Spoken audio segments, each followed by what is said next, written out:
Ikisaka eny sabotsina miana eny antsika hay resaka ny section sabotsina miana izay nahazo folo vaovao ary nisan'ny mihetsiketsika tokoa amin'izao fotoana izao anatin'ity fampandrosoana ny baolina kitra iky. Taoriana ny fisanganana izay section sabotsina miana izay ary dia ikarakara fiofanana azona ny brevet fédéral izy ireo ho an'ireo mpanazatra misa 20 ka hanomboka rahampitso 7 volana mars ka hahatratra amin'ny 9 volana mars zany ny sabotsy avy izay fiofanana izay.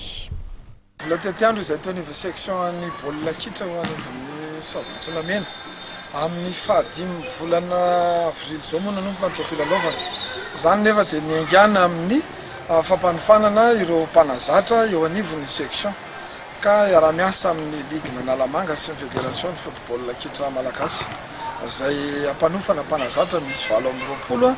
io andiany voalohany io ary santarina amin'ity taona 2024 ity mba hahafahanay manana mpanazatra manaraka ny fenitra takiny ny fédération eto anivon'ny section sabotsina mena.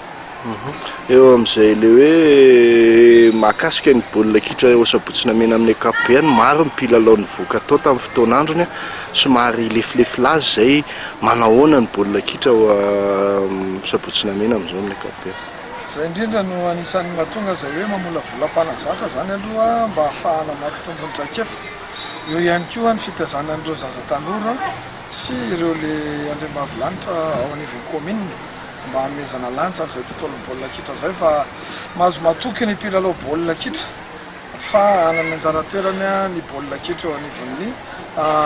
section sabotsina mena amin'ity taona 2024 ity mino fa eo anivon'ny tantaran'ny baolina kitra mihitsy. Mahakasika an'izay firy tokoa moa zany zao ny club ao amin'ny section sabotsina mena. Senior zay manana 7 eo niveau section sabotsina mena dia misy moa ny relève U10 U13 dia misy ireo sokajy zokiny